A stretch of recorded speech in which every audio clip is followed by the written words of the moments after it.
Albert R. Broccoli's Eon Productions and DJ Dan Recording present Timothy Dalton as James Bond 007, with Daniel Saletti as 007 in License to Thrill, read to you by Daniel Saletti.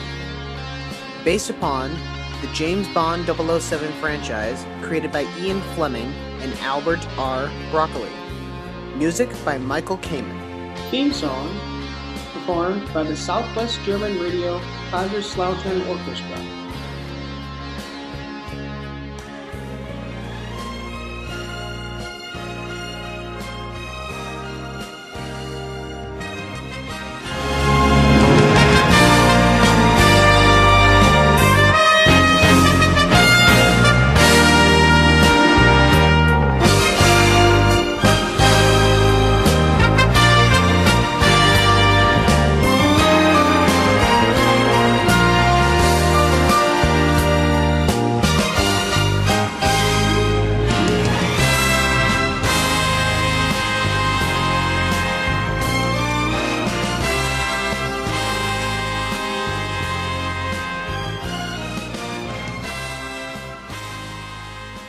Prologue.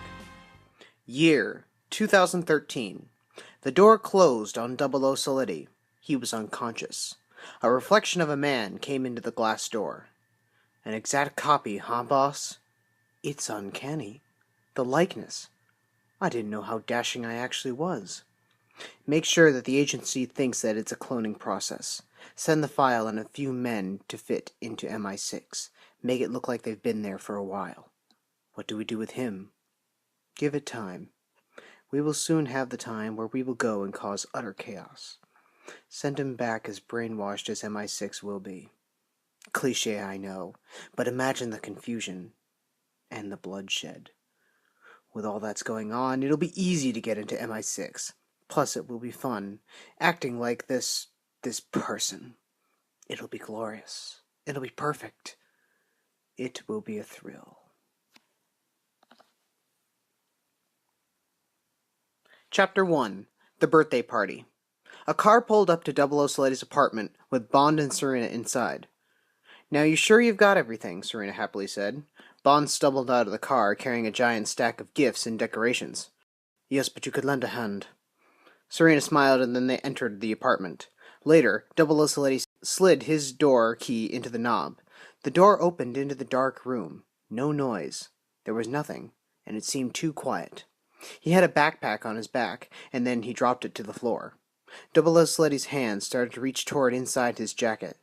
Just then the lights flipped on, and a whole bunch of people jumped out. Surprise! Daniel was in shock. Right then Serena came up to him and kissed him on the cheek. Happy birthday, my little spy. Daniel just stood there, not moving. His mouth was open in surprise.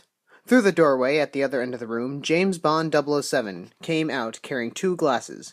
One was a martini, shaken not stirred, and the other was a milk, regular, not chocolate. Well, here's to you, my friend. Happy birthday. James handed Daniel the milk. They clinked glasses. Throughout the afternoon into the evening, friends, family members, and many others came and gave presents to Daniel and wished him many more. You know, James, I was expecting to see Q and or Moneypenny this evening. Well, some of us have to work, James responded. Just then, he pulled a small box from the floor. You must have forgotten this one. Daniel took it and opened it. Inside was a small key and remote. 00 Saletti looked up at Bond with giant eyes. All of a sudden, the 2 spies heard a honking sound outside. 00 Saletti got up and rushed to the door. James followed. 00 Saletti opened the door to see an old relic of Bond's, the Aston Martin V8. The 2 front doors opened, and out stepped Moneypenny and Q. Bond stepped outside and placed his arms on 00 Saletti's shoulders. A present from all 3 of us. I thought because you passed your driving test with flying colors, I thought you may want to have an old car of mine. I had to rebuild it, Q boasted, because the last one went down a hill and didn't come back up. I had to completely remake the entire design. Luckily for you, I still had the blueprints for the gadgets, and the car itself. This was a special request from 007, 00 Saletti. He thought you should have this one, Q explained. 00 Saletti walked down the stairs and got close to the car. Moneypenny came around to him and put her hand on his shoulder. "You know, Daniel, if you ever wanted to take me on a ride." Just then Serena came around on the other side of Daniel and put her hand through his arm. "Or me," she responded. Bond walked over to all three of them and split the two ladies apart. "Now I'm sure that Daniel will have enough time to take you both out." He paused and looked over to see a very attractive-looking woman. "Now, if you'll excuse me." James walked over to the woman and took her by the arm. Hugh and Moneypenny took each other's arms and followed James back into the house. "I feel like the luckiest girl in the world to have a guy like you."